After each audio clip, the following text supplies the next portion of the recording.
సంఘದಲ್ಲಿ ప్రతి ఒక్కరు సభ్యులు బహుమతులంద నన్ను ఓటేసి గెలిపించినారు. వాళ్ళందరికీ కృతజ్ఞతలు. ಮತ್ತು ನಾನು ಭಾಳ ಇದಕ್ಕೆ ಮುಂದೆ ಮಾಡಿದ್ದೀನಿ. ಇದಕ್ಕೆ ಮುಂದಂತ 4 ರೆಟ್ಲು ಡೆವಲಪ್ ಮಾಡಬೇಕಂತ ಕೃಷಿ ಇದೆ. ಪವರ್ಲೂಮ್ ಟೆಕ್ನಾಲಜಿ ಮಗ್ಗಾಲು ಮಾಡಬೇಕಂತೂ ಒಂದು ಮಹಿಳಾ ಒಂದು ರೋಜಕ್ಕೆ 1,000 ರೂಪಾಯಿ ಸಾಯಂಕಾಲಕ್ಕೆ 8 ಅವರ್ಸ್ ಡ್ಯೂಟಿ ಮಾಡಿದರೆ ಹುಡುಗ 1,000 ರೂಪಾಯಿ ತಗೋಬೇಕು ಅಂತ ಕೆಲಸ ಮಾಡಬೇಕಂದ್ರೆ ಅಂದ್ಕೊಂಡಿದ್ದೀನಿ. ಈಗ ಗಾರ್ಮೆಂಟ್ಸ್ ಡೆವಲಪ್ಮೆಂಟು ಸಬ್ ಡಿವಿಷನಲ್ಲಿ ಕೆಲವರು ಗಾರ್ಮೆಂಟ್ ನಮ್ಮದು ಸಂಘದಲ್ಲಿ ಸುಮಾರು 100 ಮೆಂಬರ್ಸ್ ಇದ್ದಾರೆ. ಅವ್ರಿಗೆ ಕೆಲಸ ಕೊಟ್ಟು ಎಲ್ಲರಿಗೆ ಕೆಲಸ, ಯಾರು ಸುಮ್ಮನೆ ಇರಬಾರ್ದು ಅಂತ ಕೆಲಸ ಮಾಡ್ತೀನಿ. ಗುರುಸ್ವಾಮಿ ಅಂತ ಹಿಂದಿನ ಮಾಜಿ ಸೆಕ್ರೆಟರಿ ಆಗಿ 3.5 ವರ್ಷ ಕೆಲಸ ಮಾಡಿದ್ದೆ. ತದನಂತರ ಇವಾಗ ಬಹುಮತದಿಂದ ರಾಮಕೃಷ್ಣ ಅವರು ಅಧ್ಯಕ್ಷ ಸ್ಥಾನವನ್ನು ಸಂಪಾದನೆ ಮಾಡಿದ್ದಾರೆ. ತದನಂತರ ಇವರು ಡೆವಲಪ್ಮೆಂಟ್ ಬಗ್ಗೆ ಇವರಿಗೆ ಇಷ್ಟು ನಾಲೆಜ್ ಇದ್ದಷ್ಟು ಯಾರಿಗೂ ಇಲ್ಲ.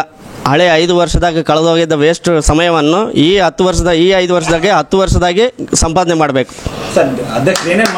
ಅಧ್ಯಕ್ಷರಲ್ಲಿ ಇದು ನೇಕಾರಿಕರಿಗೆ ಎಲ್ಲರಿಗೂ ಪ್ರತಿಯೊಬ್ಬರಿಗೂ ಪ್ರತಿದಿನ 1,000 ರೂಪಾಯಿ ಬೀಳಂಗೆ ಕೆಲಸ ಸವಲತ್ತು ಮಾಡಿಕೊಡ್ಬೇಕಂತ ನಾನು ಅವರಲ್ಲಿ ಮನವಿ ಕೇಳ್ತಿದ್ದೀನಿ. ತದನಂತರ ಇಲ್ಲಿ ಹೈ ಟೆಕ್ನಾಲಜಿ ಮಿಷನರ್ಸ್ ಯೂಸ್ ಮಾಡಿ ನೇಕಾರಿಕೆಯನ್ನು ಮಾಡಬೇಕನ್ನೋದು ನಮ್ಮ ಉದ್ದೇಶ. ಅದರ ಸಲುವಾಗಿ ಈತನಿಗೆ ತಿಳುವಳಿಕೆ ನಾಲೆಜ್ ಇರುವುದರಿಂದ ಈತನ ಆಯ್ಕೆ ಮಾಡಿದ್ದೀವಿ ಎಲ್ಲರೂ. ನಮ್ಮ ಹೆಸರು ಲಕ್ಷ್ಮೀದೇವಿ ಅಂತ.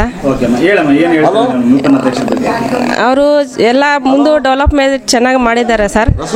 ಮತ್ತೆ ಇವಾಗ ಎಲ್ಲರಿಗೂ ಕೆಲಸ ಕೊಟ್ಟು ಎಲ್ಲ ಚೆನ್ನಾಗಿ ಮಾಡ್ಬೇಕಂತ ನಮ್ಮ ಉದ್ದೇಶ.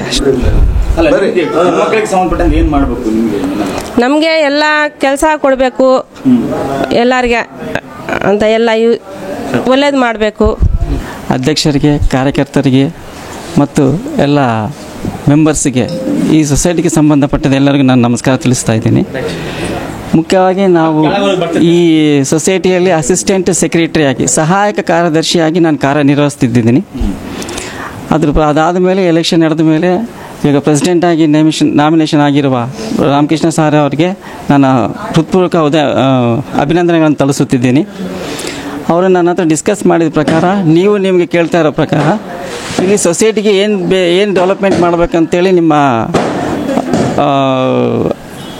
ನಿಮ್ಮ ಅನಿಸಿಕೆಗೆ ತಿಳಿಪಡಿಸೋದೇನೆಂದ್ರೆಗಿನ, ಈ ಸೊಸೈಟಿಯಲ್ಲಿ ಎಲ್ಲರೂ ಮೊದಲು 700ರಿಂದ 800 ಜನ ತನಕ ಕೈಮಗ್ಗ ನಡೆಸ್ಕೊತ ಬರ್ತಿದ್ದಾರೆ. ಅಷ್ಟು ಕುಟುಂಬದವರಿಗೆ ಕೆಲಸವನ್ನು ಕೊಟ್ಟಿರ್ತದೆ. ಬಟ್ ಬರ್ತಾ ಅದು ಕಡಿಮೆ ಆಗ್ತಾ ಬಂದಿದೆ. ಅದನ್ನು ಇಂಪ್ಲಿಮೆಂಟ್ ಮಾಡಬೇಕಂಥೇಳಿ ಅವರು ಕೆಲವು ಪ್ರಾಜೆಕ್ಟ್ಗಳ ಅನಿಸ್ಕೊಂಡಿದ್ದಾರೆ. ಆ ಪ್ರಾಜೆಕ್ಟ್ಗಳನ್ನು step by step, stage wise by ಇದಾವೆ ಅವೆಲ್ಲ. ಅವರು ಅವನ್ನ ಪ್ರಾಜೆಕ್ಟ್ಗಳನ್ನೆಲ್ಲ ಪೂರ್ತಿಗೊಳಿಸಬೇಕೆಂದ್ರೆಗಿನ ಇದರೊಳಗಿರುವ ಕಾರ್ಯಕರ್ತರು, ನಿರ್ದೇಶಕರು ಎಲ್ಲರದ್ದು ಸಹಾಯ ಸಹಕಾರ ತುಂಬ ಬೇಕಾಗುತ್ತೆ ಅಂತೇಳಿ ನಾನು ಅನ್ಕೊಂತಿದ್ದೀನಿ. ಅವರು ಹಾಗೆ ಸಪೋರ್ಟ್ ಕೂಡ ಮಾಡ್ತಾರೆ ಅಂತೇಳಿ ಅನ್ಕೊಂತಿದ್ದೀನಿ.